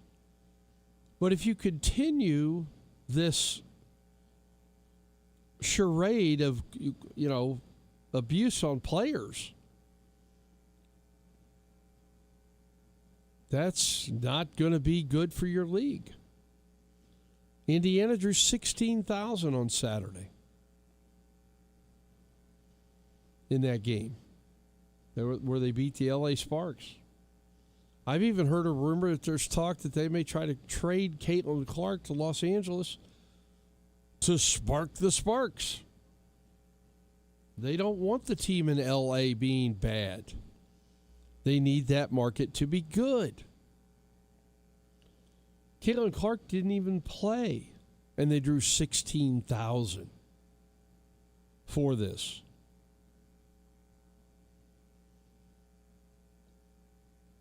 So, I don't know. There are some question marks as to what they're actually doing. You got to protect your stars. That is the one thing that I will tell you. You have to protect your stars in this. 522-1410 is the phone number if you want to chime in somewhere. One thing to note, Rays DH Yandy Diaz, who was the leading hitter in the American League, got hurt. Was taken out of the game with a strained shoulder. Strained shoulder. Say that fast. With that. Heard it on a swing, of all things. That's not good for the Rays as they try to stay above the Yankees in the American League East.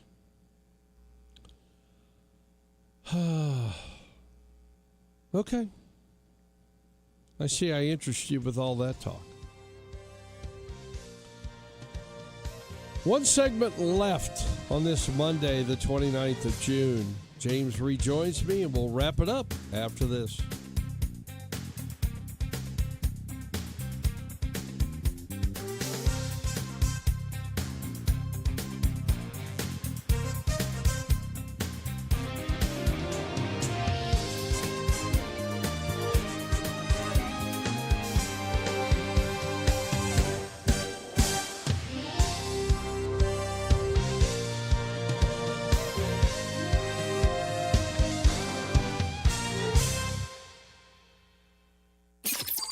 This portion of In the Zone is brought to you by Kansas One Call. Call Kansas One Call at 811 before you dig.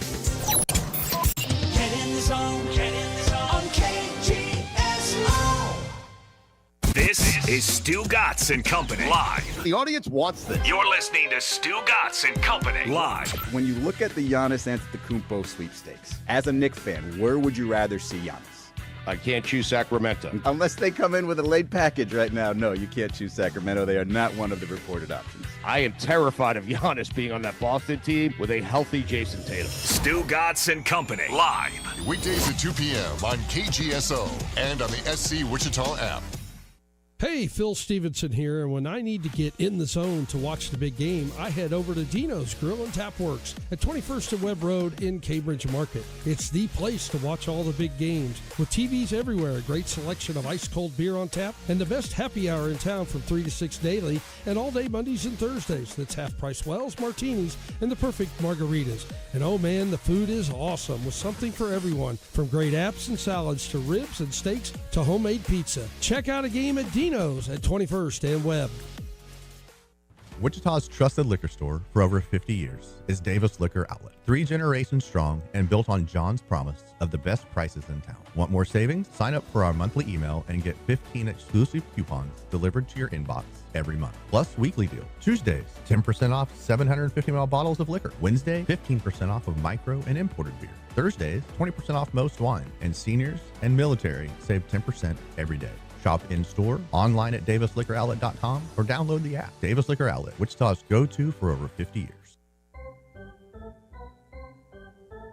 Wichita Wind Surge Baseball is back at Equity Bank Park. Bring your friends, bring the family, and enjoy an exciting night of baseball right here in Wichita. From big hits to family-friendly promotions and special theme nights, there's always something happening at the ballpark. For the full schedule of upcoming events, follow us on Facebook at Wichita Wind Surge or visit us online at windsurge.com. Wichita Wind Surge Baseball. Don't miss the action at Equity Bank Park. Fire sale at the Black Friday Deals and Discount Store on 47th and Broadway. Truckloads of brand new items from Amazon, Walmart, and Target. But for just $10, nearly everything in the store is on sale for just $10 Friday and $7 on Saturday. Electronics like controllers, laptops, headphones, just $10. Name brand clothing and shoes, Stanley Cups, accessories, all kinds of household items, just $10. Come check out the brand new Ashley furniture for discount price. 120 days same as cash, $5 down. So don't break your budget and shop today at the Black Friday Deals and Discount Store. 20 years of sports talk, and we're still not done. This is Wichita's sports station, KGSO.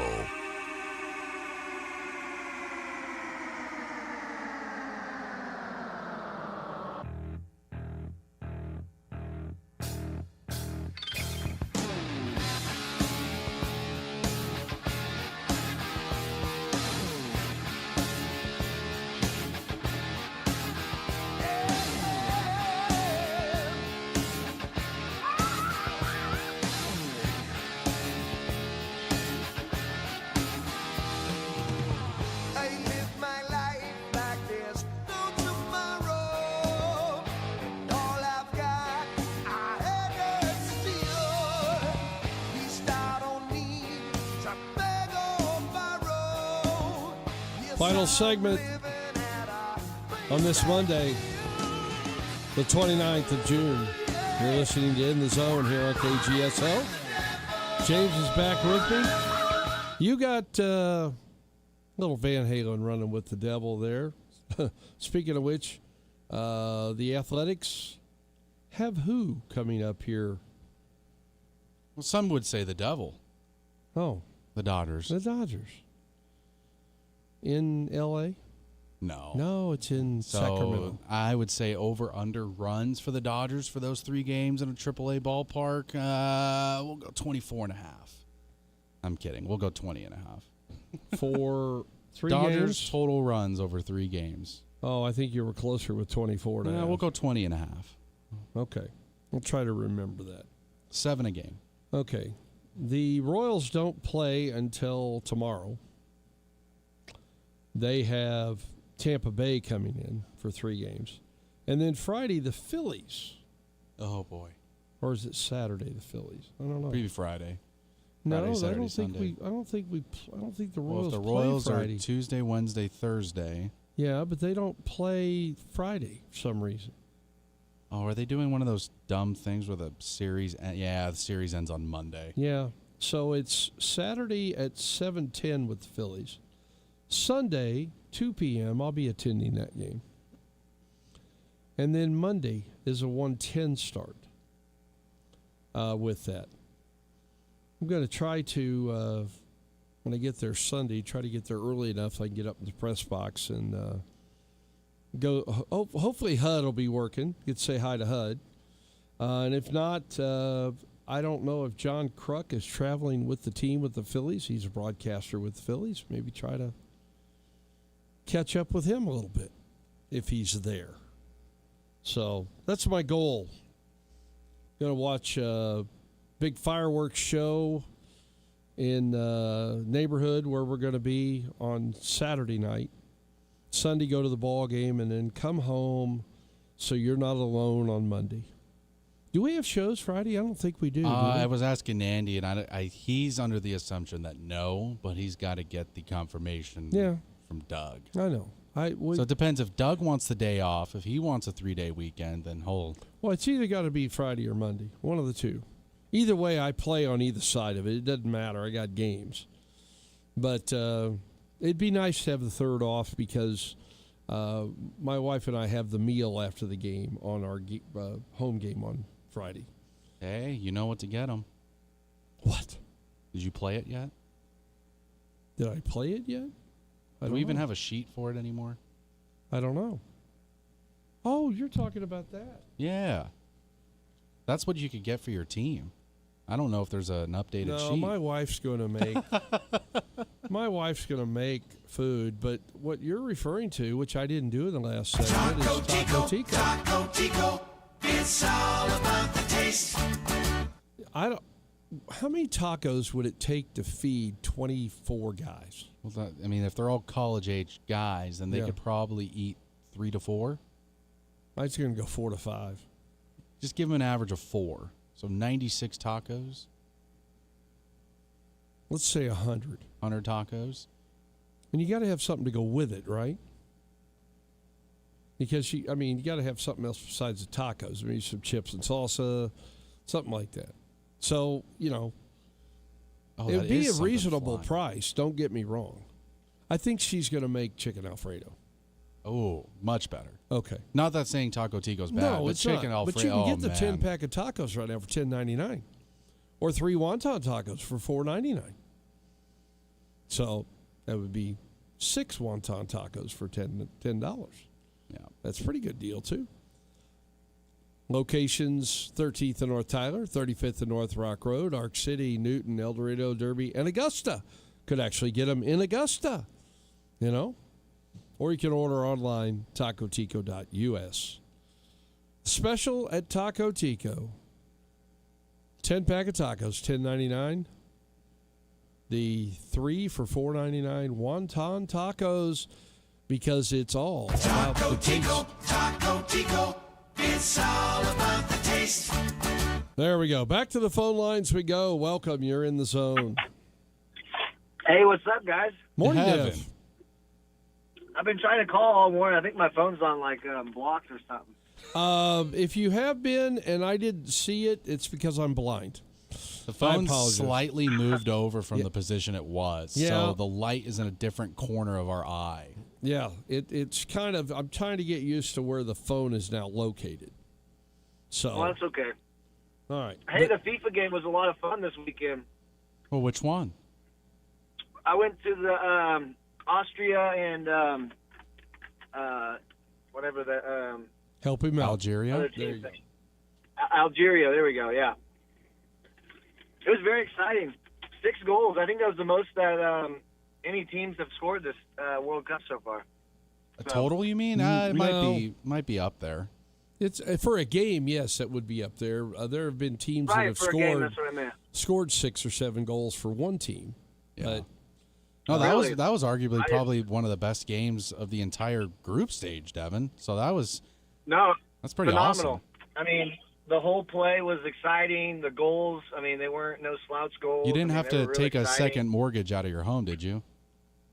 No, I got them for free. So I mean, Oh. well, you know what? You know what threw me off though, James, is when I got to the parking lot, which I should have known better. I should have pulled through and told him I was an Uber. I wasn't even thinking, but then the guy told me it's going to be $175. I was like, what? Oh my park? goodness! So, To park? Yeah, just No to park. way. There's no way. $175 to park? Yeah, that's accurate. And so my question to you, James, so for future shows, who is FIFA paying? Because they made an announcement like 4 times thanking all of the people working for free at that event, and I just I really started to think about it. Man, this is one of the most, I mean, it is the most popular sporting event in the world. Where's all this money going? I mean, because everybody works for free from what I'm hearing, and even some of the people that traveled here have to pay for their room and board. So or room and food, which was crazy to me. But I guess it's just the experience you get for being a volunteer. And because tens of thousands of people file for this every 4 years. So just crazy to think about. I haven't heard about Great this, experience, but that's pretty remarkable. Kansas City, man, the atmosphere was through the roof. I highly recommend it if anybody gets the opportunity. I wouldn't, spend the money that these tickets are going for, but what a great experience, and what awesome for Kansas City, man. The city was electric. I mean, the culture's coming in. You get to see all the different. It was just really cool, man. I don't know what else to say other than it was a really cool experience, and I got to do it with my daughter, so it just meant the world to me. So it was And just me and my daughter. Not only the experience, So, it's Devin, cool. but the final 5 minutes of that game were probably the best. We're electric. 2 goals in the last closing. What was that? What do they call that? Stoppage time. Extra time, yeah. And what was crazy too is even before the half, they scored a goal right before the half was out. And I was thinking too, James, you made that comment. When's the number one time someone scores a goal? Is right after another person someone scores else a goal. does it. Yep. And you were right on the money. That happens, and no soccer head can explain why. Like we it's just one of those things that happens all the time. Teams are hungrier. Teams tend to they tend to relax a little bit when they're the ones that just scored. And more times than not, the team that's hungry always seems to equalize it. So, I've had that instilled in my head in the last 15 years or so, and that's never gone away. Now, did the bracket just get released? Is that the one I just saw? Is that the official one for the group stages and everything? Well, the bracket is official. Like we started them yesterday. It was only one game, but yeah, the entire bracket is set. So Argentina could potentially be in the Final Four in Kansas City. It's pretty sweet. If that's how the stars align, then yeah. Woohoo! Yeah, I kind of looked over the bracket. He's pretty iconic, Phil. Okay. I got baseball to deal with, so I don't get to see much. Although Wednesday night I will get to watch the USA game with Bosnia. What's the other part of the country's name? Herzegovina. There we go. Okay, I can't say that. So Well, Phil, I'll give you some insight. The Royals went 1 for 3 this weekend, and should probably just go ahead and call it a season. no, we suck. We're not good. You're we right. suck. And we're 3 weeks away from the TBT, so I know that's got you excited as well. Oh, I can't wait. I'm so fired up. Just wait till you see the shirts. Oh, man, it's going to be an exciting time. And, man, we've got a good team this year. Hopefully we go back-to-back. We'll Guys, have see. a great day. Drink some more water. See ya. There goes Dev. James, final thoughts. Kicking off in about an hour. Give me Brazil to advance. Okay. Minus 130. They'll be playing in the round of 16. It should be a pretty decent game, shouldn't it? It'll be a one-score game. Okay. The Herd's next. Fulmer's 2 Dots at 2 and the Press Box Boys at 4 o'clock. For James, I'm Phil. You have a great Monday, Wichita. See ya.